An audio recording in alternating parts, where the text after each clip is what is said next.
wanita, tiba-tiba ia merasa kesal dengan dirinya sendiri karena tak mendapatkan inspirasi pada objek wajah lukisannya tersebut. Di tengah kekesalannya itu, tiba-tiba Yuda melihat wanita cantik menggunakan gaun merah melintas tepat di depan rumah, yaitu Maryam. Kedua pandangan mata mereka saling bertatap satu sama lain. Tatapan itu membuat Yuda merasakan ada sesuatu yang istimewa pada Maryam. Saat itu juga Yuda segera keluar dari rumah dan diam-diam mengikuti Maryam dari belakang. Sementara itu di tempat lain, Roy mengunjungi seorang pria berkepala pelontos bernama Ozzy. Ozzy adalah seorang mafia yang memiliki bisnis pinjaman dana tunai dengan mempekerjakan beberapa debt collector. Namun bagi para peminjam yang tak dapat mengembalikan pinjaman mereka tepat waktu, akan disiksa bahkan dibunuh oleh Ozzy jika pinjaman itu tak segera diselesaikan. Saat itu Roy memberikan sebuah amplop yang hanya berisikan setengah dari pengembalian uang pinjamannya, membuat Ozzy marah ketika Roy bermaksud untuk meminjam uang yang lebih banyak lagi, padahal pinjaman sebelumnya belum ia lunasi. Roy lalu mengatakan pada Ozzy kalau dia berjanji akan melunasi semua utang-utangnya tersebut hanya dalam waktu beberapa hari saja. Ia mencoba meyakinkan Ozzy kalau ia pasti akan memenangkan tender sebuah proyek dan bersedia mengembalikan uang itu bahkan dengan bunga yang sangat besar. Pada akhirnya Ozzy pun sepakat dan mengambil tas berisikan uang tunai, lalu ia berikan pada Roy sembari mengancamnya untuk mengembalikan uang tersebut secepatnya. Sementara itu Maryam yang mengunjungi makam ayahnya kembali teringat semua kenangannya bersama dengan sang ayah. Hal itu membuatnya menangis dan terlihat sangat sedih. Setelah Maryam selesai ziarah di makam sang ayah, ia lalu segera pulang ke rumahnya saat itu juga. Namun tanpa ia sadari saat ia berada di makam, Yuda tengah mengikutinya hingga ia tiba di depan rumah. Dari kejauhan Yuda bersembunyi di bawah pohon lalu diam-diam melukis wajah Maryam, karena ia merasa kalau Maryam adalah model sempurna yang selama ini ia cari untuk objek lukisannya. Namun ketika sedang asik melukis, Yuda tiba-tiba kaget ketika Maryam muncul tepat di belakangnya. Ikutin saya. Adalah pelukis. Bisa buatkan saya lukisan dengan orang yang saya cintai? Malam harinya ketika Maryam melihat sang suami telah pulang ke rumah, ia meminta izin pada suaminya itu untuk dilukis oleh seorang pria. Namun Roy bukannya mengizinkan permintaan istrinya tersebut, malah sebaliknya ia kesal pada sang istri dengan mengatakan kalau saat ini kondisi keuangan mereka sedang terpuruk. Bagaimana bisa istrinya tersebut menghambur-hamburkan uang hanya demi untuk sebuah lukisan? Namun ketika Maryam mengatakan kalau lukisan itu diberikan secara gratis, tentu saja Roy pun setuju. Di keesokan harinya Maryam yang telah mendapatkan izin dari sang suami, ia lalu mendatangi rumah Yuda dan di sanalah awal perkenalan mereka. Setelah itu Maryam memperlihatkan sebuah foto yang terlihat usang, di mana foto itu adalah foto kenangan sang ayah di masa muda dulu. Di dalam ruangan itu Maryam bercerita kalau ayahnya tersebut adalah sosok seorang ayah yang sangat baik dan sangat menghormati wanita. Dulu waktu Maryam masih kecil, ayahnya juga sempat mengajarinya ilmu bela diri. Semenjak pertemuan itu Maryam dan Yuda terlihat sangat dekat. Bahkan tanpa terasa mereka menghabiskan waktu bersama, layaknya sepasang kekasih yang sedang dimabuk asmara. Suatu hari Roy menelpon rumahnya dan dia bertanya pada pelayan di mana keberadaan Maryam saat itu. Pelayan tersebut dengan terbata-bata menjawab kalau Maryam pergi ke rumah seorang pelukis bernama Yuda. Dilukis di mana? Di rumah pelukisnya, Tuan. Sudah berapa hari ya? Beberapa hari. Iya. Lalu mereka berdua aja di rumah itu. Nggak tahu, Tuan. Iya, Tuan. Kata orang-orang sih begitu. Ketika mendengar jawaban dari pelayan kalau istrinya tidak pulang selama beberapa hari, saat itu juga Roy mulai berpikir kalau istrinya tersebut sedang berselingkuh. Pada akhirnya dengan terpaksa, ia pulang lebih awal untuk mencari tahu apa yang sebenarnya terjadi. Namun ketika ia baru saja tiba di depan rumahnya, anak buah Ozzy datang.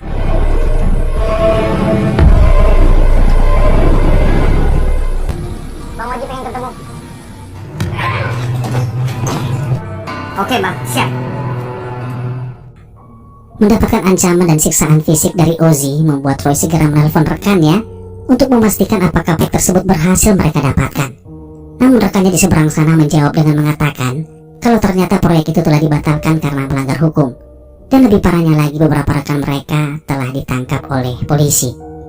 Ozzy yang kini menyadari kalau proyek yang dijanjikan oleh Roy itu telah dibatalkan, membuat Ozzy terlihat sangat marah. Ia lalu menyuruh anak buahnya untuk memotong jari tangan Roy saat itu juga. Orang jajan pakai keliling ya. Bang, saya bisa jual rumah. Rumah lo.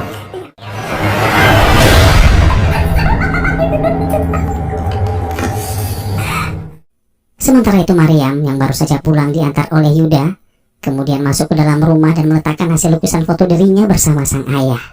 Namun tanpa ia sadari, seorang pria yang menggunakan penutup kain hitam pada wajahnya tengah mengawasi Mariam dari sudut ruangan. Setelah menatap beberapa lukisan tersebut, Mariam lalu segera beranjak ke arah ruang makan. Namun tiba-tiba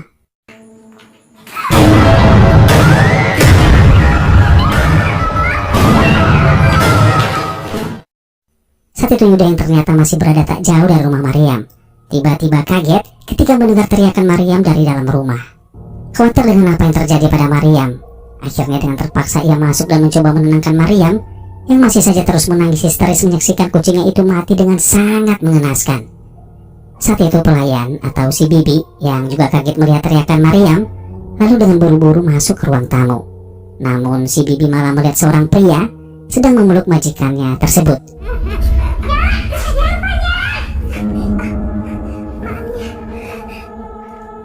Saat itu Mariam pun menyuruh Yuda untuk segera keluar dari sana, karena ia tak ingin hal itu malah menyebabkan kesalahpahaman pada semua orang.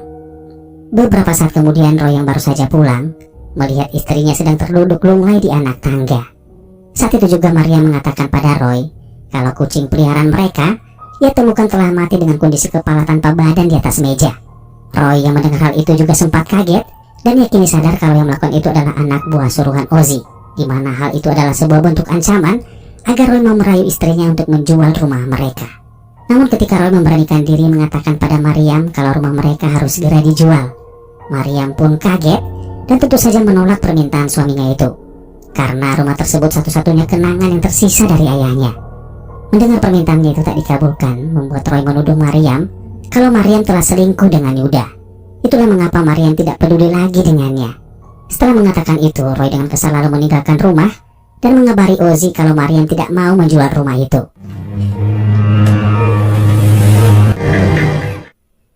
Saat itu juga Ozzy yang mendapatkan akal, mencoba mempengaruhi Roy dengan mengatakan kalau Mariam mati, maka kepemilikan rumah itu sudah pasti akan jatuh ke tangan Roy. Ozzy lalu meminta kesepakatan pada Roy untuk merencanakan pembunuhan pada Mariam, lalu menculik Yuda yang juga dianggap telah berselingkuh dengan istrinya. Lalu Ozzy membuat kronologi rekayasa dengan membuat semua orang percaya kalau Mariam tewas karena telah dibunuh oleh Yuda. Pada akhirnya di malam itu juga Mariam dan Yuda diculik.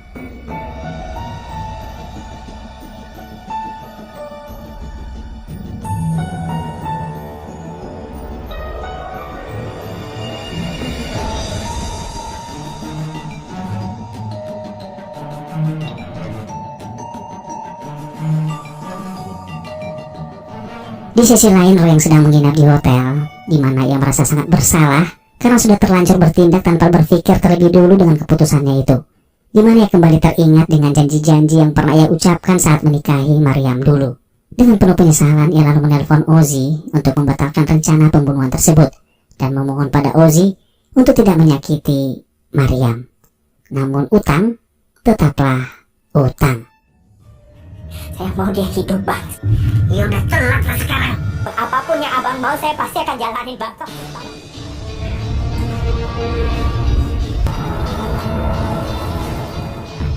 Sampai akhirnya semua anak buah Ozzy mulai memperkosa Mariam satu persatu secara bergantian. Sementara itu Yuda yang kedua tangannya terikat tak bisa melakukan apa-apa selain mendengar teriakan Mariam yang terus meronta-ronta kesakitan. Dalam keadaan tak berdaya, Mariam yang memiliki ilmu bela diri karena pernah dilatih oleh ayahnya, dengan gerakan cepat membalikkan situasi tersebut dengan menghajar komplotan anak buah Ozzy dan mencoba melarikan diri saat itu juga.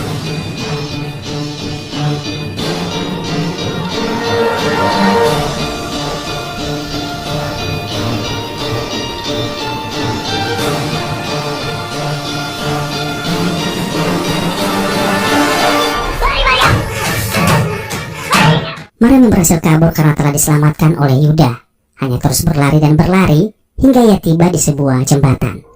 Saat itu juga tepat di belakangnya, ia melihat sebuah mobil berjalan menuju ke arahnya. Ia melambai-lambaikan tangannya ke arah mobil tersebut. berharap ia mendapatkan bantuan dan tumpangan. Namun tiba-tiba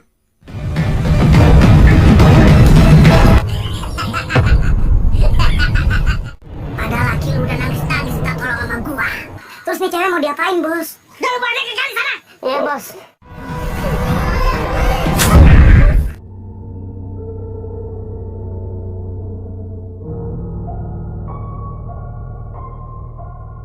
Yuda yang juga berhasil kabur melihat peristiwa pembunuhan itu dari ujung jembatan.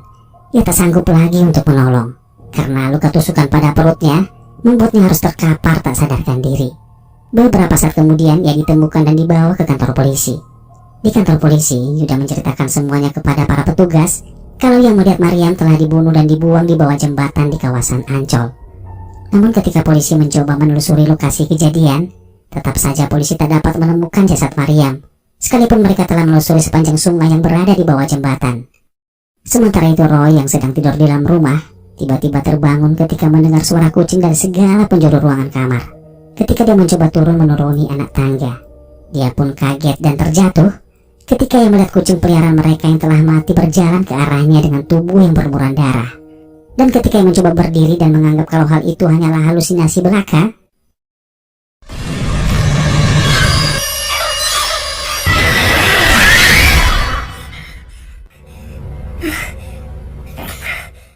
di sisi lain, beberapa warga desa yang saat itu sedang berada di warung mulai bergosip miring tentang arwah Mary yang kerap menghantui warga ketika mereka melewati jembatan.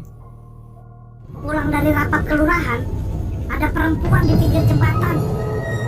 Bajunya merah. Beberapa waktu kemudian, Roy yang terus saja didesak oleh Ozzy untuk segera mengganti pinjamannya hanya bisa meminta waktu pada Ozzy untuk bersabar. Di malam harinya, seorang pria yang terlihat sedang mabuk melewati jembatan Ancol tersebut, yang tak lain adalah anak buah Ozzy.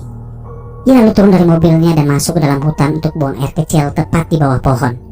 Tak lama berselang, ia mendengar suara cekikikan dari penjuru hutan. Dan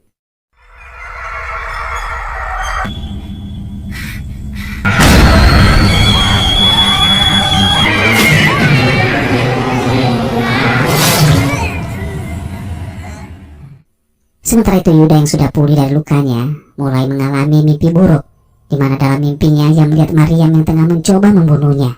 Dan ketika ia terbangun, ia tersadar kalau itu ternyata hanyalah mimpi.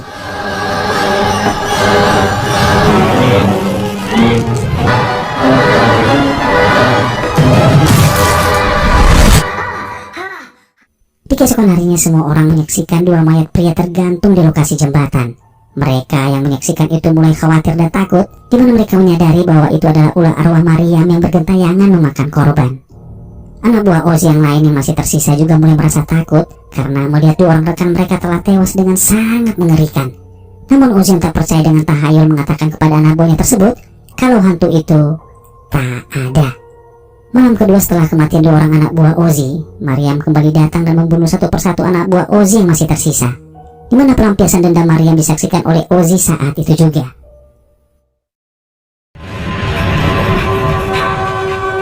Ozzy yang kini percaya kalau arwah Maryam sedang menuntut balas atas kematiannya, membuat Ozzy terlihat sangat ketakutan dan mengunjungi rumah Yuda saat itu juga, di mana ia berharap mendapatkan bantuan karena dia yakin kalau ia tinggal bersama Yuda, maka Maryam tidak akan menyakitinya. Kemudian Ozzy mengatakan pada Yuda kalau sebenarnya Roy lah dalang dari kematian Maryam.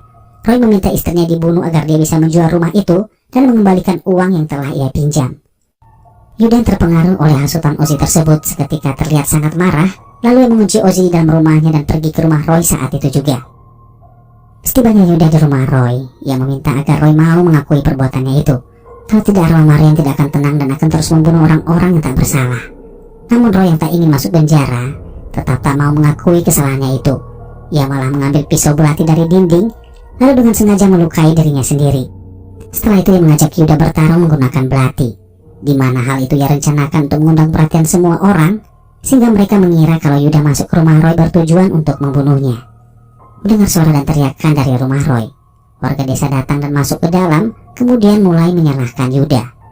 Namun Yuda mengatakan pada mereka kalau Roy lah yang telah membunuh Maryam. Dia mencoba meyakinkan para warga dengan mengatakan pada mereka kalau dia memiliki seorang saksi, yaitu Ozzy, yang saat ini sedang berada di rumahnya. Namun sial buat Yuda, di mana ketika ia dan para warga tiba di rumah, mereka melihat pintu sudah dalam keadaan terbuka.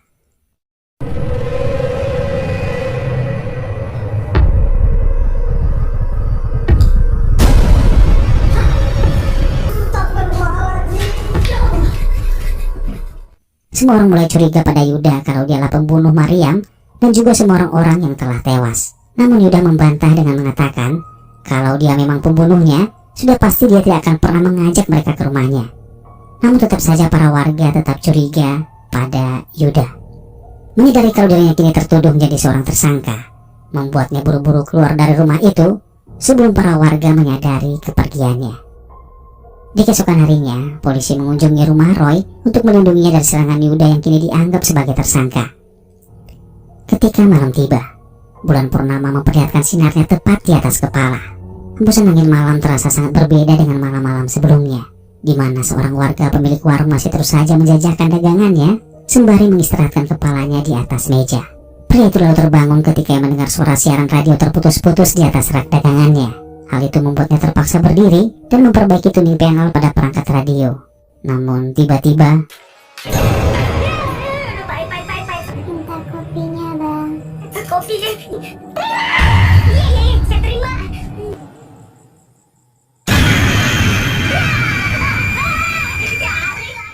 sementara itu di waktu yang bersamaan, Roy yang sedang berada di dalam kamar mendengar suara cakaran kuku dari atas plafon kamarnya. Roy pun yang penasaran dengan suara tersebut, lalu mencoba naik ke atas untuk mengeceknya.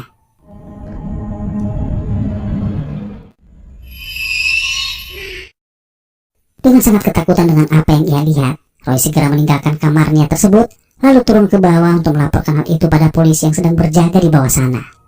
Ketika para polisi naik ke atas untuk mengeceknya, tiba-tiba seorang pria menyuruhnya secara paksa masuk ke dalam mobil. Di dalam mobil, seorang pria memperkenalkan dirinya bernama Cotton. Cotton mengatakan pada Roy kalau dia adalah pemilik uang yang dipinjamkan Ozzy pada Roy. Dan sekarang karena Ozzy telah mati, maka sekarang utang-utang Ozzy menjadi tanggung jawab Roy. Cotton mengancam Roy dengan mengatakan jika kamu tidak mengganti uang-uang itu, maka aku akan membunuh ibu dan juga saudara kandungmu. Namun sebelum itu Cotton memerintahkan anak buahnya untuk mencari dukun pengusir setan untuk menyingkirkan arwah Maryam terlebih dahulu. Singkat cerita, Roy, anak buah Cotton bersama dengan pengusir setan, berjalan pelan menyusuri jembatan itu untuk memancing arwah Maryam keluar. Namun kekuatan arwah Maryam yang sangat kuat membuat dukun itu menyerah dan lari terpontang-panting meninggalkan lokasi itu. Dan terpaksa anak buah Cotton melepaskan tembakannya ke arah Maryam.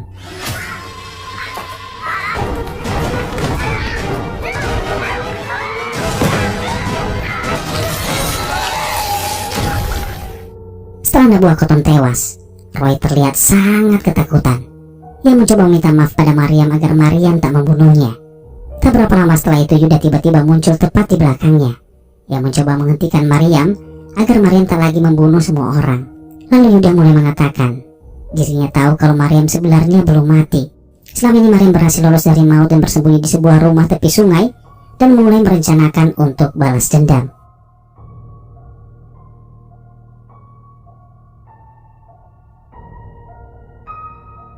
Setelah mengetahui hal itu, Roy lalu meminta maaf pada Maryam dengan mengatakan ketika saat itu ia tahu kalau Maryam berselingkuh dengan Yuda, membuatnya tidak bisa menahan diri dan menyuruh Ozzy untuk membunuh mereka berdua. Namun Yuda mengatakan kepadanya kalau ia dan Maryam tidak ada hubungan apa-apa. Maryam selalu menjaga perasaannya pada Roy, bahkan dia tidak pernah sedikit pun berpikir untuk berselingkuh. Roy pun mendengar hal itu terlihat merasa sangat bersalah dan meminta maaf pada Maryam yang terlihat mulai luluh dan mencoba memaafkannya. Namun di belakang mereka semua tak menyadari di mana anak buah Cotton yang ternyata belum tewas memukul Yuda dari belakang tepat di kepalanya. Setelah anak buah Cotton benar-benar tewas, di mana sesuatu yang lebih tak terduga terjadi.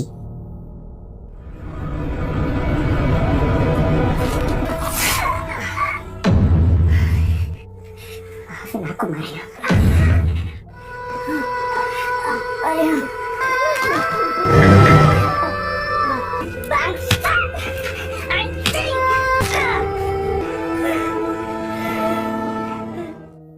Kejadian itu terjadi begitu cepat.